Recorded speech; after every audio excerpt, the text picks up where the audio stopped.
नमस्कार दोस्तों, कैसे हैं आप लोग। मैं आपको स्वागत करता हूं अपनी इस वीडियो में। देखिए, ये एक बहुत छोटी वीडियो होने वाली है दोस्तों। उसका रीजन ये है कि जो इम्पोर्टेंट पार्ट्स हैं इंडियन कॉन्स्टिट्यूशन के, जो इम्पोर्टेंट आर्टिकल्स हैं और जो इम्पोर्टेंट शेड्यूल्स हैं, वो आपके साथ मैं इस वीडियो में डिस्कस करूंगा। एक्चुअली में लक्ष्मीकांत की किताब की ये 3 इंपॉर्टेंट टेबल्स को मैं आपके साथ डिस्कस कर रहा हूँ। तो सबसे पहले मैं आपको बोल दूं दोस्तों कि लक्ष्मीकांत की 6th एडिशन की किताब अगर आपके पास नहीं है तो आप उनको खरीद लीजिए। इंपॉर्टेंट आर्टिकल्स, शेड्यूल्स, पार्ट्स मैं आपको यहाँ पे बताने वाला हूँ। कुछ ऐसे इंपॉर्टेंट शेड्यूल्स बताऊंगा जो आपको याद रखने ही रखने हैं। जैसे for example union and it's territory आता है आर्टिकल 1 से 4 में, पता होना चाहिए। सिटीजनशिप 5 से 11, फंडामेंटल राइट्स 12 से 35, directive principles of state policy 36 से 51। ये मेरे ख्याल से जिसने थोड़ा भी सीरियसली पढ़ा उसे पता होगा। फंडामेंटल ड्यूटीज 51A में। फिर अगर आप यूनियन गवर्नमेंट की बात करें तो union government comes from article 52 to 151, जिसमें से एग्जीक्यूटिव 52 टू 78, पार्लियामेंट 79 टू 122। एक बात, legislative powers of the president article 123 कौन सी पावर है? ये ordinance making power of the president. Union judiciary आती है 124 से 147 में। फिर comptroller and auditor general of India ये आता है 148 1 से 51। देखिए दोस्तों, ये आपको याद करना क्यों जरूरी है ये भी मैं आपको बता दूं।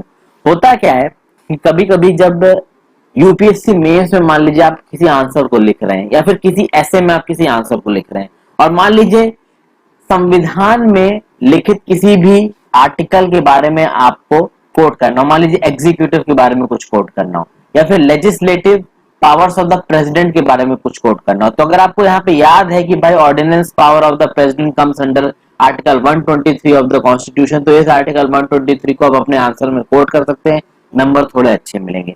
फिर कहीं पे अगर आप फाइनेंशियल अकाउंटेबिलिटी की अगर बात कर रहे हो, उस फाइनेंशियल अकाउंटेबिलिटी में आप सेंटर पे comptroller and auditor general of India का एग्जांपल दे देते हो और ये लिख देते this is mention in article 148 to 151, तो ये आपके आंसर को एक डेप्थ देगा।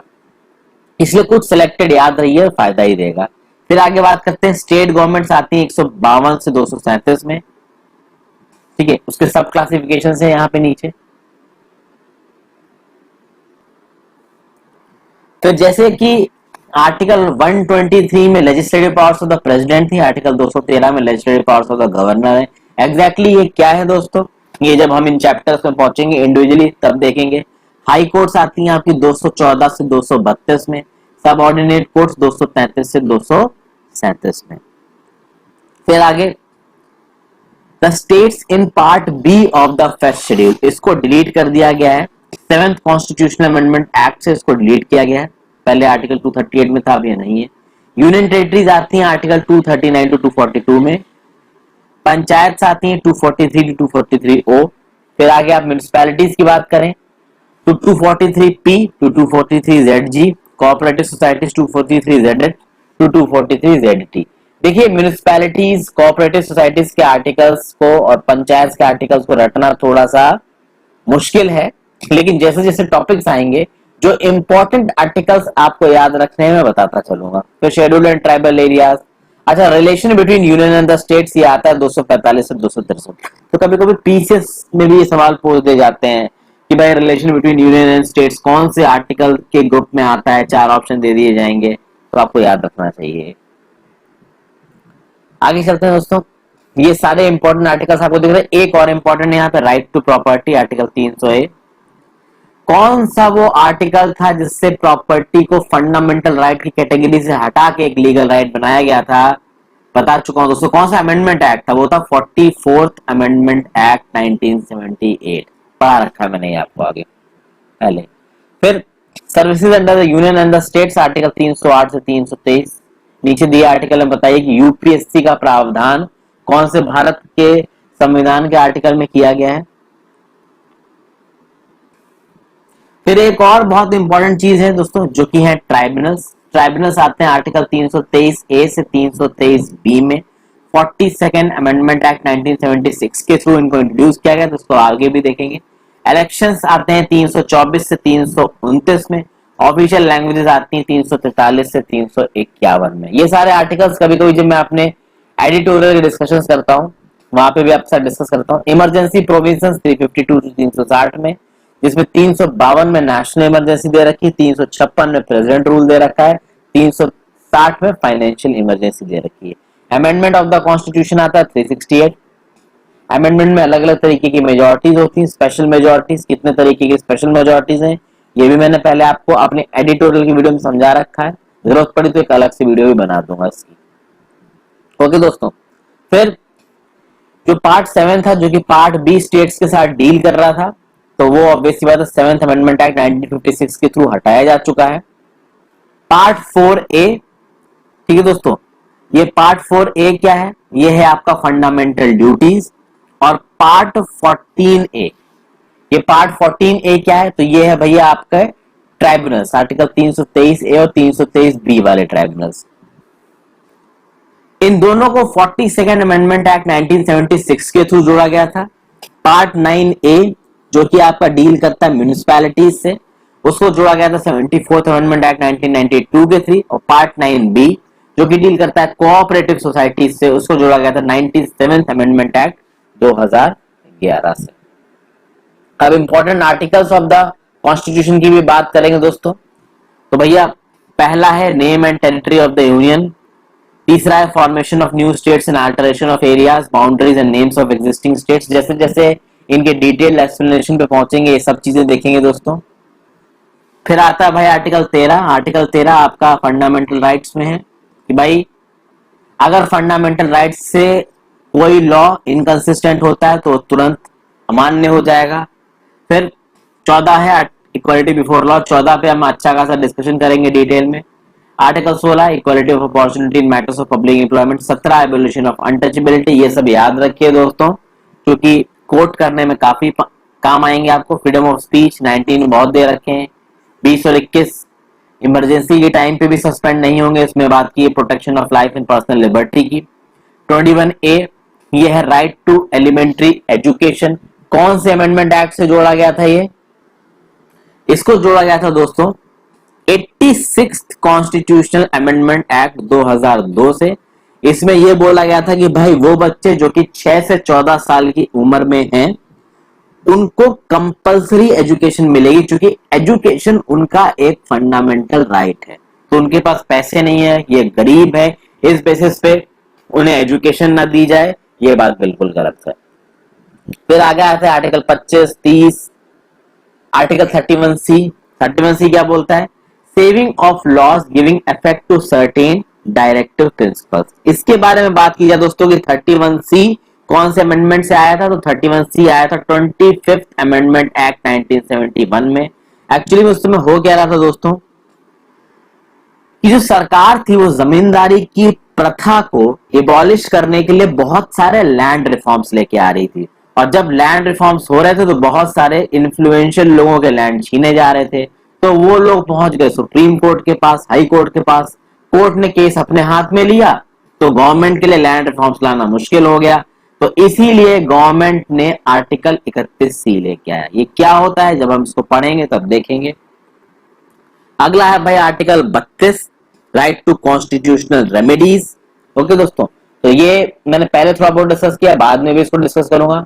आर्टिकल 40 ये सब आपके directive principles of state policy के, तो विलेज पंचायत आर्टिकल 40 में है, यूनिफॉर्म सिविल कोड आर्टिकल 44 में है। फिर आर्टिकल 45 में provision for early childhood care and education to children below the age of 6 years. Fundamental rights 21A में क्या था, 6 से 14 इयर्स। फिर आर्टिकल 46 देख लीजिए। आर्टिकल 50 है separation of judiciary from executive. Article 51 promotion of international peace and security. Article 51 है fundamental duties. तो ये कुछ चीजें हैं दोस्तों, आगे देखते हैं। आर्टिकल 74 डील करता है काउंसिल ऑफ मिनिस्टर्स से। फिर 78 इन सबको ठीक से देखेंगे। आर्टिकल 110 में दे रखा है मनी बिल्स की डेफिनेशन। आर्टिकल 112 में बजट की बात होती है, हालांकि बजट नहीं है, उसको बोलते हैं एनुअल फाइनेंशियल स्टेटमेंट। पहले ही बता चुका हूं आर्टिकल 123 में है ordinance making power of the president. दोस्तों को अगर पार्लियामेंट सेशन में नहीं है या किसी भी कोई भी एक हाउस अगर पार्लियामेंट का सेशन में नहीं है, उस केस में अगर इमरजेंसी है किसी लॉ को लाने के लिए तो प्रेसिडेंट ऑर्डिनेंस को प्रोमलगेट कर सकता है। आर्टिकल 143 में एडवाइजरी जुरिसडिक्शन आता है सुप्रीम कोर्ट का, तो power of president to consult Supreme Court. 155 के अंदर गवर्नर का अपॉइंटमेंट किया जाता है, इसीलिए गवर्नर को एक इंडिपेंडेंट कॉन्स्टिट्यूशनल पोस्ट कहा जाता है। बट सेंट्रल गवर्नमेंट ने इस गवर्नर की पोस्ट का बहुत मिसयूज किया है। फिर आर्टिकल 161 में प्रेसिडेंट की पार्डनिंग पावर्स हैं। 163, 167 इन सबको बाद में देखेंगे। 169 में लेजिस्लेटिव काउंसिल्स को बनाया जा सकता है, हटाया जा सकता है, और भी अलग अलग है दोस्तों। फिर आर्टिकल 226 में, तो आर्टिकल 32 जैसा कि सुप्रीम कोर्ट के लिए था, आर्टिकल 226 वैसा ही हाई कोर्ट के लिए है। तो हाई कोर्ट का रेड ज्यूरिसडिक्शन आर्टिकल 226 में आता है। फिर अगला आते हैं दोस्तों article 239 double A of the constitution. यहाँ पे दिल्ली यूनियन टेरिटरी के बारे में बात की है। तो भाई इस आर्टिकल 239 डबल ए को लाया गया था 69th कॉन्स्टिट्यूशनल अमेंडमेंट एक्ट के थ्रू।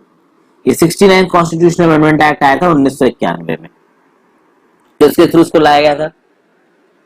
फिर आर्टिकल 249 दे रखा है कि power of the parliament to legislate with respect to a matter in the state list in the national interest, अगर राज्यसभा एक रेजोल्यूशन पास करता है तो। आर्टिकल 262 में adjudication of disputes relating to waters of interstate rivers और river valleys. Interstate council की बात की गई आर्टिकल 263 में। फेडरलिज्म से रिलेटेड अगर आपको कहीं आंसर लिखना है तो इंटरस्टेट काउंसिल आर्टिकल 263 को आप मेंशन कर सकते हैं। फिर आर्टिकल 275 में grant of union to states, union जो समय समय पर ग्रांट देता है स्टेट्स को, उसके बारे में बात की गई है। 280 में फाइनेंस कमीशन की बात की है। Article 300 A right to property को एक लीगल राइट बनाया गया, तो यहाँ पे आया। आर्टिकल 312 में ऑल इंडिया सर्विसेज के बारे में बात की, जिसके लिए आप लोग अपनी जवानी फूक रहे हो। फिर आर्टिकल 315 में पब्लिक सर्विस कमीशन की बात की गई है, यूनियन के लिए, स्टेट्स के लिए। 320 में बताया गया पब्लिक सर्विस कमीशन कैसे काम करेंगे। 323 ए में है एडमिनिस्ट्रेटिव ट्राइब्यूनल्स, बहुत इंपॉर्टेंट पार्ट है दोस्तों। 324 से शुरू हो जाता है आपका इलेक्शन कमीशन। 352 में प्रोक्लेमेशन ऑफ इमरजेंसी है। 356 में failure of constitutional machinery in the state, जिससे प्रेसिडेंट रूल लग सकता है। 360 में फाइनेंशियल इमरजेंसी। फिर आर्टिकल 368 में power of the parliament to amend the constitution. 370 temporary provisions थे जम्मू एंड कश्मीर को, लेकिन अब वो टेम्परेरी प्रोविजंस भाई हट गए हैं कुछ समय के लिए, हमेशा ही हट गए हैं। और अब आर्टिकल 35 को तो पूरा ही हटा दिया गया और 370 को इनऑपरेटिव कर दिया गया। 370 के टेक्स्ट को हटाया नहीं गया हमारे संविधान से, पर 370 को इनऑपरेटिव कर दिया गया है। कैसे कर दिया गया इसके बारे में अभी आपको बताऊंगा। अब यहाँ पे बात करेंगे दोस्तों हम लोग शेड्यूल्स ऑफ द कॉन्स्टिट्यूशन की। तो पहले शेड्यूल में आता है भाई names of the states and their territorial jurisdiction, और उसी शेड्यूल में आपका names of the union territories and their extent. तो अभी अभी भाई जम्मू एंड कश्मीर के स्टेट को दो यूनियन टेरिटरी में तोड़ दिया गया, union territory of Ladakh and union territory of Jammu and Kashmir. और उसके लिए भाई एक सिंपल अमेंडमेंट लेके आया गया, आर्टिकल 368 के अंदर उसको अमेंड नहीं किया गया। अगर आर्टिकल 370 को आपको पूरा का पूरा उड़ाना होता दोस्तों, तो फिर आपको स्पेशल मेजोरिटी से उसको पास कराना होता। सेंट्रल गवर्नमेंट ने सोचा कि जम्मू एंड कश्मीर को पूरा इंडिया के साथ इंटीग्रेट करना है, तो हमको 370 की जरूरत ही नहीं। आर्टिकल 35 ए को एक एग्जीक्यूटिव ऑर्डर के साथ इनऑपरेटिव किया और साथ साथ इस फर्स्ट शेड्यूल को एक सिंपल मेजोरिटी से बदल दिया। तो एक स्टेट दो यूनियन टेरिटरीज में बढ़ गया। फिर आगे देखते हैं सेकंड शेड्यूल के बारे में बात करते हैं दोस्तों। सेकेंड शेड्यूल में बता रखा है कि क्या इमोल्यूमेंट्स होंगी अलग अलग, जो हमारे यहाँ पे डिग्निटरीज है उनके अलाउंसेस क्या होंगे, उनके प्रिविलेजेस क्या होंगे। तो किसकी किसकी बात कर रखी है यहाँ पे प्रिविलेजेस में, तो प्रेसिडेंट ऑफ इंडिया की बात कर रखी है, गवर्नर ऑफ स्टेट्स की, लोकसभा के स्पीकर, डिप्यूटी स्पीकर के, राज्यसभा के चेयरमैन, डिप्यूटी चेयरमैन के, ये बड़े बड़े डिग्निटरीज हैं हमारे कॉन्स्टिट्यूशन के हिसाब से। फिर legislative assembly of the states के स्पीकर और डिप्यूटी स्पीकर के, legislative council of the states के चेयरमैन और डिप्यूटी चेयरमैन के, हमारे सुप्रीम कोर्ट के जजेस के, हमारे हाई कोर्ट के जजेस के, हमारे controller and auditor general of India के प्रिविलेजेस। फिर भाई ओथ एंड एफर्मेशन की बात की गई है। तो थर्ड शेड्यूल में ओथ्स और एफर्मेशन दे रखी है अलग अलग डिग्नेटरीज की। तो किसकी किसकी दे रखी है थर्ड शेड्यूल में ओथ्स, तो यूनियन मिनिस्टर की दे रखी है। पार्लियामेंट में जो लोग इलेक्ट होंगे उनकी दे रखी है, मेंबर्स ऑफ पार्लियामेंट। फिर सुप्रीम कोर्ट के जजेस की ओथ दे रखी है, controller and auditor general of India की ओथ दे रखी है, स्टेट मिनिस्टर्स की, the candidates for election to state legislature, फिर members of the state legislator, the जजेस ऑफ द हाई कोर्ट। एक बात दोस्तों, क्या कोई एक ऐसा नाम दिख रहा है जो इस लिस्ट में मिसिंग है? क्या प्रेसिडेंट की ओथ थर्ड शेड्यूल में दे रखी है? देखिए इसको, आगे चलते हैं। फोर्थ शेड्यूल में क्या है? तो फोर्थ शेड्यूल में बताया गया कि भाई राज्यसभा में जो सीटें एलोकेट होंगी अलग अलग स्टेट्स की और यूनियन टेरिटरीज की, वो कैसे होंगी? तो शेड्यूल 4 में दे रखा है। इसके लिए आर्टिकल 4 और आर्टिकल 80 है। फिफ्थ शेड्यूल की बात की जाए तो भाई वो शेड्यूल्ड एरियाज और शेड्यूल्ड ट्राइब्स के एडमिनिस्ट्रेशन से रिलेटेड है, आर्टिकल 244 में इसकी बात कर रखी है। सिक्स शेड्यूल ट्राइबल एरियाज के साथ डील करता है, AMTM के ट्राइबल एरियाज के साथ, और इसमें जो M है वो मणिपुर नहीं है। तो A से आसाम समझ सकते हैं, T से आप त्रिपुरा समझ सकते हैं, M को समझने के लिए मेघालय मिजोरम याद रखिएगा, क्योंकि मणिपुर नहीं आएगा इसमें। तो आर्टिकल 244 और 275 है। फिर सेवन शेड्यूल की बात करें तो सेवन शेड्यूल में भाई यूनियन स्टेट्स के बीच में पावर्स को बांट रखा गया है। तो भाई यूनियन लिस्ट में वो सब्जेक्ट्स है जिनके लॉ बनाने की ताकत यूनियन गवर्नमेंट के पास है, स्टेट लिस्ट में स्टेट गवर्नमेंट के पास है, कॉन्करेंट लिस्ट में दोनों बना सकते हैं। इसके बारे में बात करेंगे जब वहां पहुंचेंगे। एथ शेड्यूल की बात करें दोस्तों तो देखिए एथ शेड्यूल में दे रखा है कि वो लैंग्वेजेस जिनको हमारे कॉन्स्टिट्यूशन ने रिकॉग्नाइज किया, पहले 14 थी अब 22 है। 344 से 351 में ये आता है। यहां पे वो 22 की 22 लैंग्वेजेस बताई गई हैं। फिर ये भी बताया गया कौन से अमेंडमेंट एक्ट से जोड़ी गई, तो सिंधी को जोड़ा गया 21st अमेंडमेंट एक्ट 1967 से, कोनकरी मणिपुरी और नेपाली को जोड़ा गया 71st अमेंडमेंट एक्ट 1992 से, बोडो डोंगरी मैथिली संतली को जोड़ा गया 92nd अमेंडमेंट एक्ट 2003 से, उड़िया को उड़िया नाम दिया गया 96 अमेंडमेंट एक्ट 2011 से। फिर हम बात करते हैं दोस्तों नाइन्थ शेड्यूल की। तो नाइन्थ शेड्यूल क्या है दोस्तों? इस नाइन्थ शेड्यूल को जोड़ा गया था फर्स्ट ऑफ अमेंडमेंट एक्ट 1951 के थ्रू। हुआ क्या था दोस्तों कि हमारी आजादी के बाद से सुप्रीम कोर्ट बहुत एक्टिव हो गया था। तो जो भी नियम कानून सेंट्रल गवर्नमेंट बनाती थी वो सुप्रीम कोर्ट में उसके खिलाफ याचिका दायर हो जाती, तो सुप्रीम कोर्ट उसको हियर करता था। तो भाई सुप्रीम कोर्ट का जब इन्वॉल्वमेंट ज्यादा होने लगा, इंटरफेरेंस ज्यादा होने लगा, तो भाई हमारी सरकार को समझ में आया कि कुछ तो करना पड़ेगा। तो फर्स्ट अमेंडमेंट एक्ट 1951 लाने के बाद उन्होंने बना दिया नाइन्थ शेड्यूल, और नाइन्थ शेड्यूल के अंदर उन्होंने जो जो भी सब्जेक्ट्स रखे, they were not subject to judicial scrutiny. यानी कि सरकार अगर कोई डिसीजन लेती है और उस डिसीजन को डाल देती है नाइन्थ शेड्यूल में, तो वो decisions are not subject to judicial review by the Supreme Court और एनी अदर कोर्ट। तो सुप्रीम कोर्ट, हाई कोर्ट उनका रिव्यू नहीं कर सकते। तो वो कह रहा था भाई कि भाई लैंड रिफॉर्म्स हो रहा था, जमींदारी सिस्टम को एबॉलिश किया जा रहा था, उसके चलते भैया बहुत सारे जिनके जमीनें छीड़ी जा रही थी उन्होंने जाकर हाई कोर्ट में, सुप्रीम कोर्ट में केस डाल दिए, वो केस हियर होने लगे, एक दो डिसीजंस आ गए सरकार के अगेंस्ट में, तो सरकार ने बना दिया नाइन्थ शेड्यूल और बोला भाई जो लॉज हम इस नाइन्थ शेड्यूल में डालेंगे they are not subject to judicial scrutiny. लेकिन बाद में इसका मिसयूज भी बहुत हुआ।